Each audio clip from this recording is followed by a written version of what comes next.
Wilkinson here.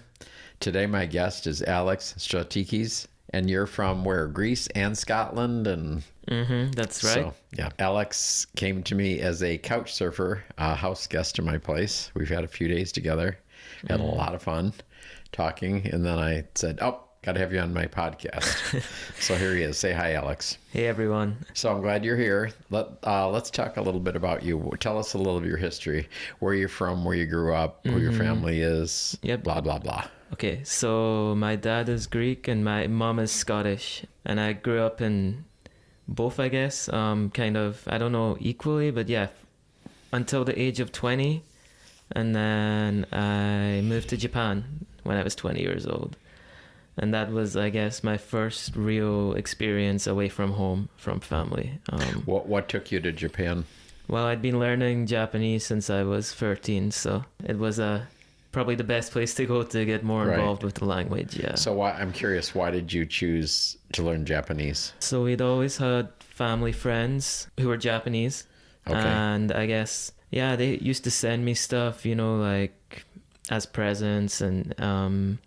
yeah, they were great people, and I guess the language always interested me, so I decided to try it out. I did French in high school, but at the time I wasn't really interested in that, so yeah, I decided Japanese was a much cooler option. Right. And how long were you in Japan, did you say? So it was non-consecutive. I was there, I think, for a year, and then I started university. Where'd you go to university? So I moved to England for university. Okay. I was in Newcastle. And one of those years was also in Japan as an exchange year. So I went back for one more year. So you studied something in Japan? Mm-hmm. Did you just study the language or something else? So it was Japanese studies. So it was the language, culture, history. Gotcha. Yeah. Mm-hmm. And you like Japan? Yeah, of course. So you've traveled to a lot of countries, I guess. Since that point, yeah, I've been traveling a lot more. How many countries have you been in? This year I reached 40. I think it's 41 or 42 now. Yeah. Are you part gypsy? No. Huh. No, but no, I hope to keep going, so there's a lot more I want to see. And obviously you're in the U.S. now. Uh-huh. How long have you been in the U.S.? So after I graduated, I moved to Boston for a job. And I wasn't actually there that long because I really didn't enjoy the job. And that was kind of when the whole travel kicked off, because I wasn't really sure what I wanted to do at that point. So I decided just to travel up until I had a better idea. So you were in Boston, and then so most of those countries you visited after Boston?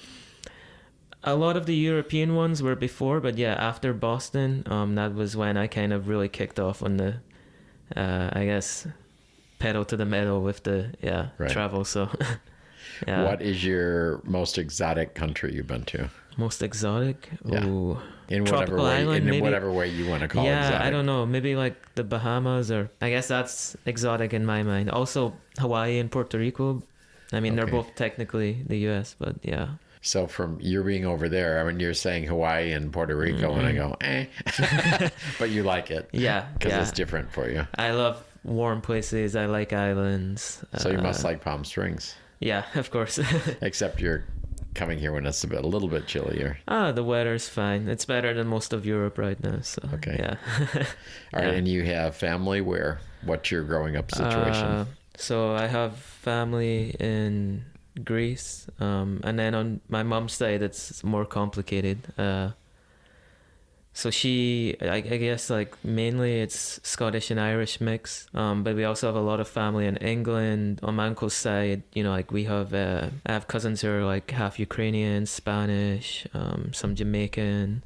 Wow, it's quite a mix. Yeah, I mean, my mom did one of those, like a family lineage sites, right. And she's part Norwegian, it turns out, but also we have family, in like, we knew about the ones in Canada, but also like the US and Australia, New Zealand. So, wow. Yeah. That's cool. And she grew up in South Africa as well. So yeah. Okay. Yeah, it's very complicated. And we have family in Hong Kong too. And you're gay? Yes. When did you discover that? I guess when I was a teenager. I don't know a year exactly, but yeah. Okay. Definitely. So you came out after your teens? or no, maybe when I was like 18, 19. Was that uneventful, your coming out process? I didn't feel like it was so eventful, but maybe to some other people, I don't know. Yeah. Yeah. So no big story there, huh? Not really, no. I mean, friendship group, it was the first people I told. I mean, I guess like, yeah, most of them were like, I had bisexual friends, gay friends, lesbian friends. I had one friend who had just transitioned as well. So yeah, I mean, everyone seemed pretty open about it. So it wasn't a big deal by any means, yeah. And you have an online blog. Yes, that is correct. What's that about? So I've just started an online blog for accessible travel for autism in particular. Why did you choose that? So I'm autistic. So during lockdown, I was out of work. I wasn't doing much, as like I'm sure a lot of the world was in the same situation. And I was trying to think of something to like take up my time, get me off my feet again, like some new ideas. And that was just one that came to me. There was nothing really in the way of that. There was a lot of travel blogs, but not really any any I could find at least, that was focusing particularly on accessible and inclusive travel, but with regards to autism. So yeah, it seemed like a good idea at the time. And what's your goal in doing that? Why are you doing it? So obviously the main focus is, I guess, advocacy and letting people hear my side of the story as an autistic traveler and having traveled so much. And also, you know, I'm hoping to work more with the tourism industry in various fields to make the industry more inclusive and accessible to autistic travelers. How are they not accessible or inclusive now? What was the problem that you wanted to solve? Oh, well, I mean, we could talk all day about this, really. There's so many different gaps that are missing, I guess. I guess a big one is sensory. You know, a lot of autistic people have sensory processing issues. They're sensitive, right? It could be to light, it could be to sounds, it could be to, you know, touch and feel. So yeah, and I mean, there is some really great tourist attractions and organizations that are focusing more on that now, on different ways to make it more accessible. But I mean, there's always going to be room for improvement at this stage. So, yeah. So if someone were, let's pick something out. Say they were doing a tour. How would they make that accessible for you? There's all different ways. And again, it just depends on the individual. But for me, you know, like I've been to several places now where they offer you sensory bags at the start of your trip, and that could include all different kinds of things, including sensory maps as well. Those come in a variety of different forms. What is the sensory map? So I don't know. For example, one of the last ones I saw, that was one of the best ones. It had I get very easily confused with directions and, you know, like anything verbal. Right. It's very hard for me to process that, so I prefer to see things written down or, you know, like explained in different ways. So yeah, on the map it had like all the routes. It had little symbols showing like, don't touch this, you know, like this is this. There's audio here. I'd have to drag it out. It was really great. There was probably like, it was very comprehensive. It had all the different lighting levels. Like, wow, that doesn't really affect me, but for some people that's great. Yeah, right, right. So it was about being inclusive. You know, it's not just about one person. It's about like the entire community. So what country was that in? That was in England. That was in Bath. Yeah. So someone had thought all that out. Yeah, they did a really great job. It was one of the most inclusive experiences I've been to. How did that make you feel? Yeah, it was great. It was great to see them doing a good job. And I was there on a press trip, so the focus was to write about, you know, accessibility in Bath. And they definitely did probably the best job out of anywhere I went. So you gave them a high recommendation. Yeah, for sure. Yeah, Bath's a great city. I would recommend to anyone who wants to go to England. I've been to England, but I haven't been to Bath. Yeah, it's not so popular, but I love history, and it's where all the Roman ruins are and the Roman bathhouses, so... Which is where it gets its name. So go back to your blog. So again, what do you want to accomplish with it? So my goal is to... well, let me start with this. Who's your audience? My audience, definitely the autistic community, and I guess anyone with an autistic family member or partner, or I guess anyone who is neurotypical and wants to learn more about autism from the perspective of travel mainly. Yep. Okay. So you're helping them learn the ropes, basically. Is that what you're doing? Yeah, like, to an extent. Giving them pointers? Yeah. Okay. I'm trying to do like accessible travel blogs. Also just talk about like my perspective on various things I've experienced while traveling. Also, I eventually want to go into consultancy. So that's something I'm looking down further down the line. Sorry. So, and that would be for people who are organizing or setting up? Not necessarily. Like, I'm hoping to do it with like people who are autistic who want to travel and maybe don't know. They want to know more about. Would you do like a group for those folks? Yeah, I haven't really, like fully planned out exactly how I'm going to do it yet, but that's something that really interests me. So yeah, I'm hoping in the next year or two I can get that. And you've down. been doing the blog for what, 6 or 7 months, you said? Yeah, it started in May this year. Okay. Are you happy with it? Yeah, it's still a baby, but yeah, there's a lot of work to do. So that's keeping me busy. And what are some of the spin-off things you do off because of the blog? You go and do what? So, I mean, up until the blog was up, I was just everywhere I went, I would write about it. I have like 60 different articles and blogs that have not been published yet, that are just sitting on my laptop. So wow. I'm trying to get through I wish them. I had that many podcasts. Go ahead. Yeah, so I mean, it's good in a sense because I have a lot of stuff to work with for the future, but yeah, so it's a lot of work getting through it all. Also, I've been writing guest articles. I have been working with some accessible and inclusive tourist organizations, so that's good. Yeah, it's just I'm just trying to even things out right now. It's still a very early days, so yeah, I want to get things to like a good level where I'm not like some days I'm got so much to do and other days it's like nothing. So you're more of an even keel. Yeah, I'm still trying to work that out. So You said you're autistic. So when did you figure that out, or what's your journey? So I was diagnosed with autism when I was, I think, 6 years old. Okay. And that was through two separate, I guess, I don't know, practices or... Okay. Yeah.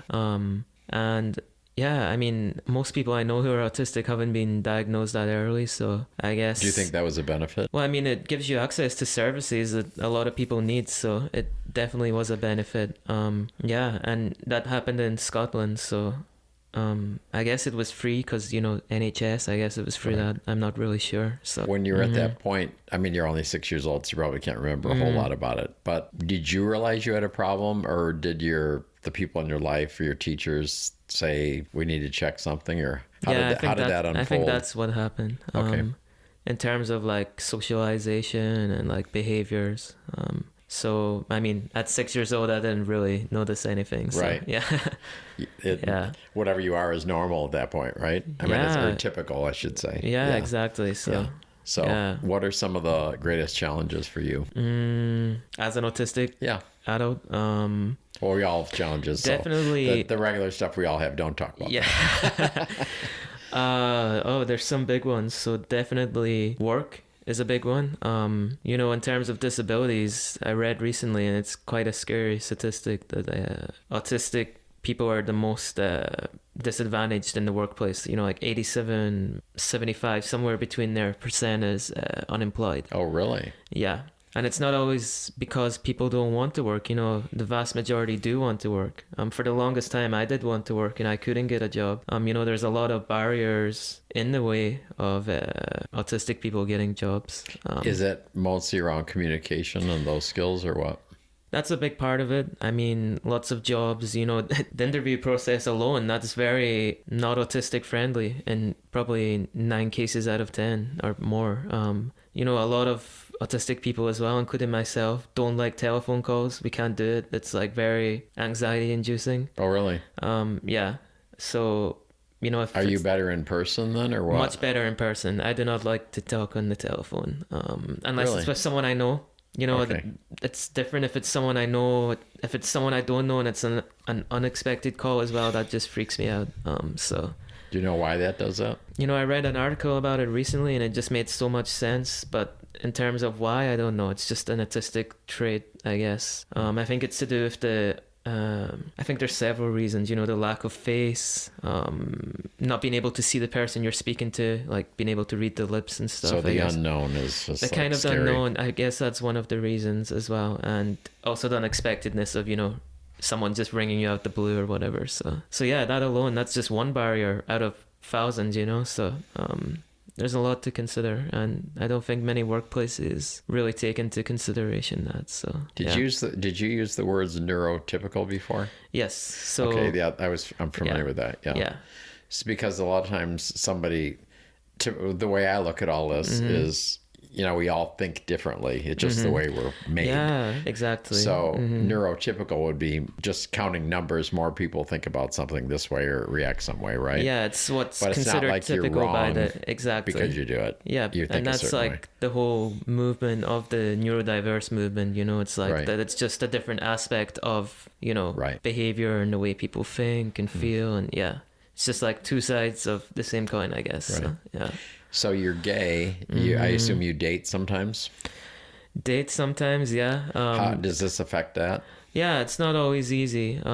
Again, there's a lot of... You don't want to be on the phone with them. No, for starters, and some people do, and that's like, no, I can't do that. Can you do texting, or is that... Oh, yeah, texting's fine. Texting is okay. But I'm much better in person, 100%. You know, like texting after a while, it's just a bit overwhelming, I feel, you know, I could get so much more done and said with less energy if I'm in person, you know, and I get to, you know, when you're texting, there's no body language and stuff. It's very easy. It's more easy to read a person when you're with them in person, like their intentions, how they feel. So, yeah. But some people with this, no, they wouldn't. My experience is they may not be picking up on body language. Sure. That's part of it for some it people, is, yeah. right? And I mean, But for you do pick up on it. Sometimes, not always, but I mean, it's better to have it in front of you than guessing through text, you know. Yeah, I mean, that is a big thing. There's a lot of dating culture that relies heavily on I guess interference, you know, like guessing what the other person is thinking and feeling, which is a lot of work. Right. Sometimes, you know, I tell people straight up usually that I prefer directness and straightforwardness, and that scares a lot of people as well. But you know, so if you were dating somebody, do you tell them that this could be an issue or something they need to be aware of, or do you not bring that up? I don't tell them it's an issue per se. If I'm dating someone, you know, I make it clear that, you know, this is who I am, but, you know, it's, I mean, I haven't experienced anyone yet who's like said, okay, it's not going to happen because of this, which is a good sign, I guess. So you haven't heard, oh, really? Get out. Yeah, no, I mean, okay. That's never happened. That's good. I'm sure it has happened to many people, which is unfortunate, but I've never experienced it. Yeah. Anybody else in your family experiencing the same thing, or is this autistic? Just... No, I don't know anyone else in the family my little cousin. She is 4 years old now, 3 or 4. I'm terrible with numbers. That's another thing for me. Ages, numbers, telephone numbers, I can't remember. Yeah, so... Well, mine is directions and names. I cannot remember. Yeah. So she's 3 or 4, and I think she just got her diagnosis through. Okay. So, so she's, I mean, she's still not talking. And, you know, it might take a while for her. That's another, you know, trait of autistic children. Not all of them, but yeah, some of them either go on not to speak or speak very later in life. So if you're dealing with, I'm assuming most of my listeners would be neurotypical, right? So what would you like to say to them to help better understand you? Better understand me. Right. I would say, you know, first of all, I guess it's important to listen to what the autistic and disabled community have to say about their own experiences. I feel like there's a lot people can learn from that as lived experiences, you know. Right. Well, I agree. That's why you're on there. Yeah, for sure. So, I mean, the willingness to listen is a big one. Right. If you're not willing to listen, it's not going to really evolve. It's a two-way street, you know. Yeah, I mean, but it goes, for me personally, I think it goes past that point, you know. I feel like there's a lot more the education system across the world could be doing to be more inclusive, because I mean, you know, like if you don't learn it in school, it falls upon either the individual or the parents or whatever. Right. So And I feel like do you this think is... things are changing now? Is it getting a little better? I don't really no? know. I'm not aware of any educational system that teaches this stuff. I could be wrong, but Right. I'm not aware of it. So I Right. feel like, that's something I would like to see in the future, just so people are aware of, communication differences and behavioral differences, and just understand that it's like, there's always a reason behind it. We're all different. There's nothing weird about it. So, Right. yeah. Mm-hmm. So from your blog, is that opened up other opportunities? I forget what word you use, but you go and are there events or something that you get into, or So your perspective is, they want it or something like that, or how does all that work? So, I mean, it's still very early. I have been doing some guest articles for different websites. I did a podcast earlier this year. And past that point, I haven't been to any events as of yet, but I have my first one in Arizona later this month. And what is that one going to be? And that's for accessible and inclusive tourism. So, yeah. And I guess they just want my perspective on it, because it's going to be held in Mesa, Arizona. And they are the world's first autism certified city. So, yeah. Oh, really? Yeah. Yeah. What have they done to make it so?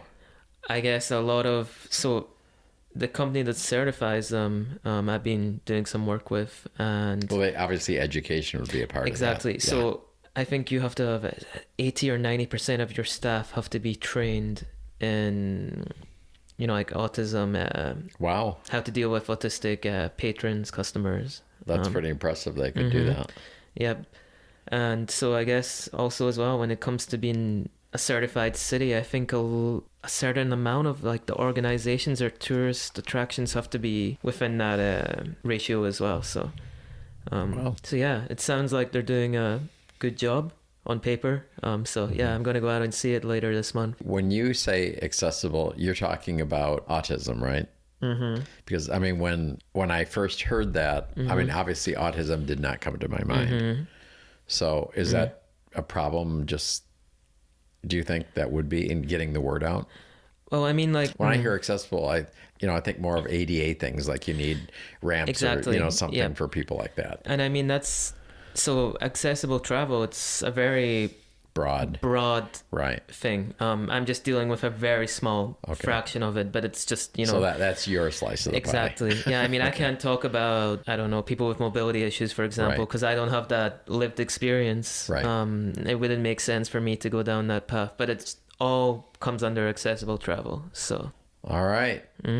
So in your life, any lessons you learned you'd like to share with anybody? I would say a lesson I've learned: be more spontaneous. Be more spontaneous. Yeah, I like some of my best experiences in life, especially during traveling, have been from being spontaneous. Like I used to be very rigid on travel plans, itineraries. Right. But, I learned that they don't always, the more rigid you are, the more room there is for things to go wrong. Exactly. Yeah. So or they can break. Yeah.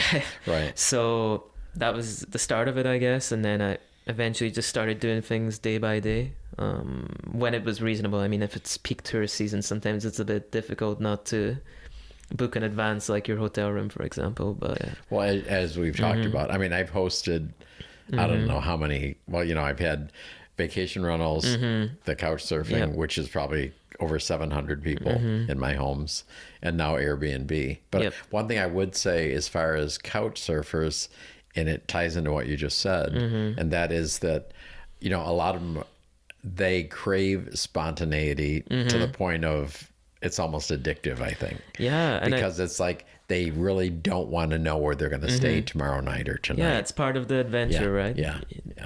You don't know what's going to be around the corner for you. And that could be a problem, but hopefully the pluses outweigh that. Yeah, you just have to believe in fate and destiny and hope for the best. But like since doing the whole spontaneous travel thing, it's been great. I've met a lot of amazing people. Right. Went to some places I never thought I'd go to. And you probably have friends all over now. Yeah, I mean, most countries I go to now, I always know at least one person. Right. So yeah, and there's still a very large bucket list to work through. Right. So What's on the horizon? Where do you want to be 10 years from now? location wise, or Just whatever wise. so I guess I'd like to have more countries under my belt, or destinations more so, that I'd want to go to. I'd like the website to grow more. Obviously, that's something I want to make my mainstay for the foreseeable future. And is there some point where you can make a living off of that, do you see? I would hope so. That's the plan. How So would that happen? I guess keep doing events, keep So going you're with like the advocacy being paid work. as a speaker or something like that? Yeah, I really want to get into public speaking. Okay. Go down the consultancy route, keep going with the press trips for the accessible travel. I mean, that's the plan for now. And I would eventually, with all that in mind, like to settle down in one location. Which Southern California? that would be ideal. Yeah, I think California or Australia. Yeah, those are my There's two too many favorite. bugs and stuff down there. You don't want to go to Australia. yeah, no, but it's If beautiful. the bugs coastline. don't kill you, the animals will, right? Oh well, yeah. I'm just kidding. Yeah. Not really. Anyway, I appreciate you coming in. You're a good guy. Yep. I've had lots of fun with you the last 2 days. Yep. And hope you come back again. Yeah, I hope to see you again soon. Next time thanks I'm for here. being a good sport and coming on here. And hopefully people will pick up some pointers here. And also we'll of course link your blog in the episode notes, Yeah, so thank they can you. see who you are and spread the word. For sure. Thanks for having me. Thanks, Alex. Yep.